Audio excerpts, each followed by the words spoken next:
Good morning, everybody. Today is Wednesday, September 30, I already messed that one up. Classic. Today is Wednesday, September 23rd, 2020. My name is Nick Hankard, and welcome to another edition of the Hi5 series from the DH podcast, where if you are just joining us for the first time, every Monday, Wednesday, Friday, we put out top 5 more interesting pieces on the sports side of things that you may actually care about. And instead of just a headline, we'll be able to take it at least a few minutes deep dive.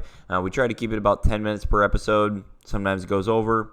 Sometimes it goes under. Just the luck of the draw. We use this as a bit of a showcase so that if you like what you listen to here, you can go and check out our full podcast anywhere that you listen to podcasts. So Apple, Spotify, Google, you name it. We're there. We're out there. So not very difficult to find the DH podcast. So regardless, we're getting into it. Number one, Game 3 of the Western Conference Finals last night, and Denver strikes back. Incredible to see. It seems like a lot of these conference finals are playing out very similarly to a lead. Other team winning Game 1. We've got Game 4 of the Eastern Conference Finals tonight. Really watch out because you're going to see a ton, and I mean an unfortunate ton of players be getting into foul trouble tonight. But Nick, why? Well, Tony Brothers, Scott Foster. For those of you that follow the NBA, they need no explanation. For those of you that don't follow the NBA, these are some of the worst referees to ever step on a court. Now, some people have pointed out to me, Nick, how could you forget about Joey Crawford? Well, sometimes you take the bad memories and you push them down. You just bottle them in. And that's exactly what I did with Joey Crawford. And he, went out of my frontal cortex. So I typically think of Brothers and Foster as some of the worst referees that we have seen in quite some time. And of course, Crawford's in there. But again, he's not there. He's gone. He's retired. The bad man's gone. So these guys love calling fouls. You have a weird guy that favors more important teams. So he favors the Lakers. He favors the Celtics. And you have the other guy that just likes calling fouls. So you will see a slugfest. And that's why if you're Brad Stevens or if you're Eric Spoelstra, you have to be preaching, no stupid fouls. Or if you're going to foul somebody as they're going to the rim, you cannot let them score. Every point has to be earned, especially when most likely we're going to be relying on deeper benches for Game 4 of the Eastern Conference Finals. So you keep that in mind.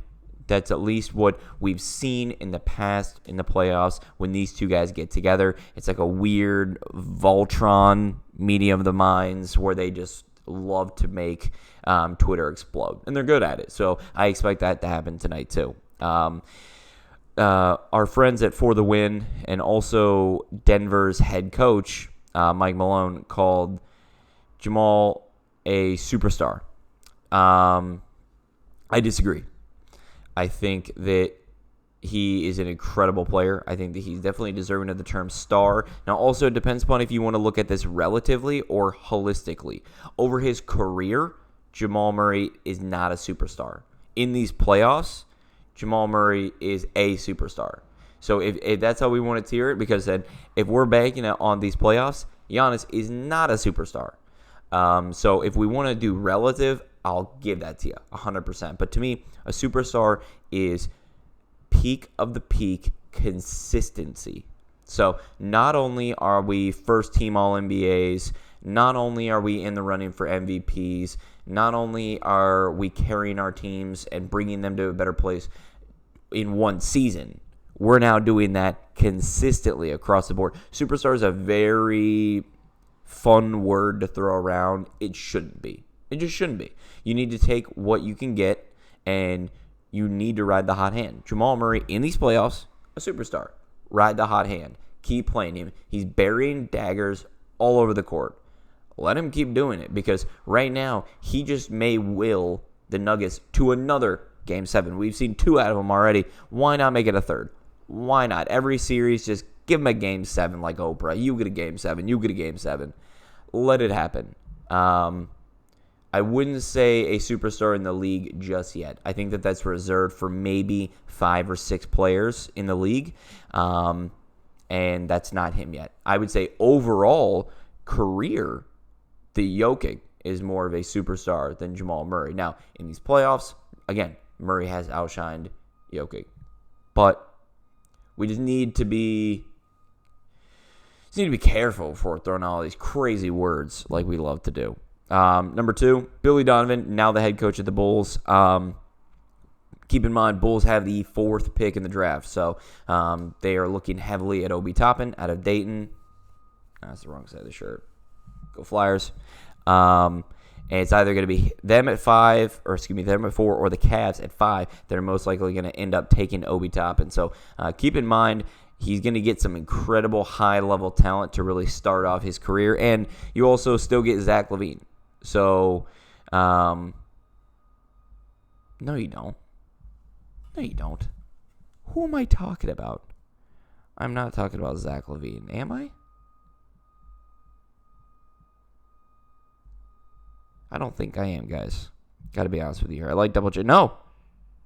Huh. All right. No, I am talking about Zach LaVine. Sweet. All right. An extremely young core, and we now get to see them grow and evolve, add another player under the wings. Billy's got a really raw deal over in Oklahoma City. I blame the GM for a lot of those deals. So he was there for 9 years. He wasn't there for some of the worst decisions we've seen, but he was there for some pretty poor ones. Number 3, Indians, Braves, Cubs, now turned into the MLB. They all clinched the playoffs within a half hour of each other last night. That's hilarious. I love that. The playoffs are almost set. The AL is pretty much set. There are only 2 teams remaining. In the NL, we probably got about 4 or 5 up for grabs. So it's a lot more free-for-all over there. Now, one thing I learned today and this morning, news brief slid across the desk that I had no idea about, is we're less than a week from the MLB playoffs. Nobody told me this.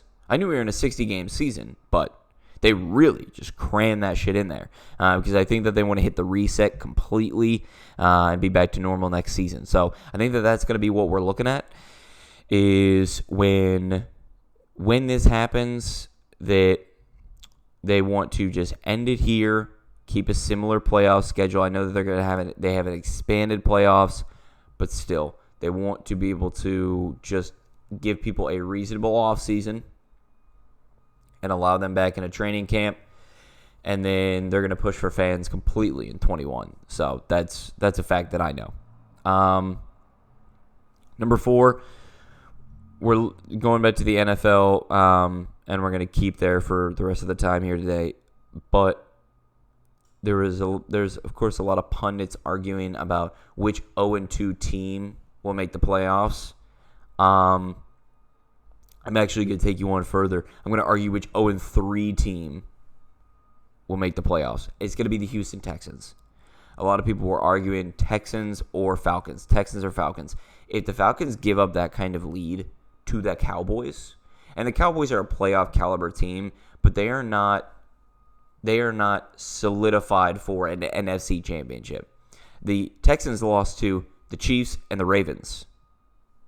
I mean, I think many people could feasibly see them back locked in to another AFC championship. And it's not like the Houston Texans got absolutely their doors blown off either. So take it for what you will, but when you start off a season like that, you're finding your groove, you're finding your chemistry, and when you get the chance to actually show it, this will be a really important game for Houston. I can see them dropping it to Pittsburgh. They're at home.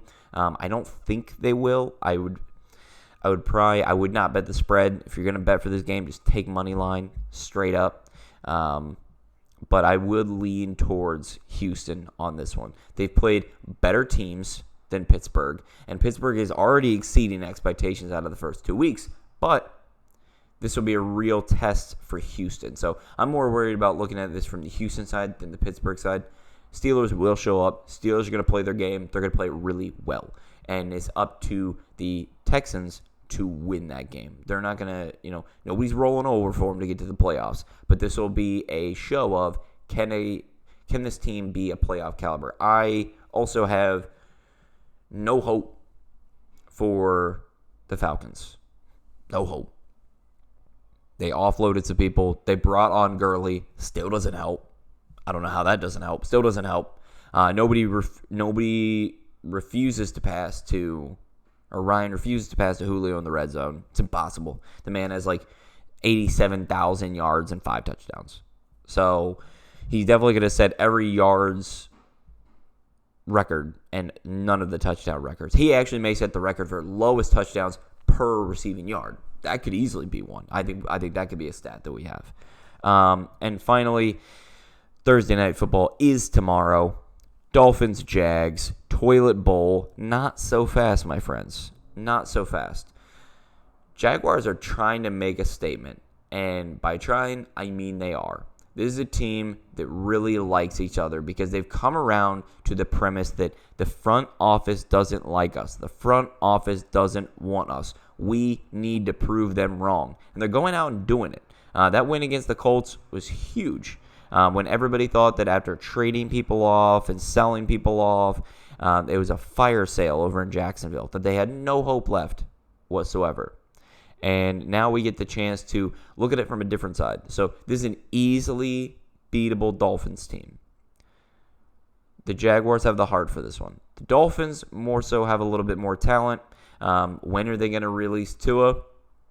On the last episode, our good friend Tommy and I talked about how the perfect time to release Tua into the wild would be Week 10. I forget. They have the Jets Week 9 and Week 11, and they have a bye week. So release him Week 11. I think they're really going to let Fitzmagic just take an absolute clobbering every time because they're protecting Tua.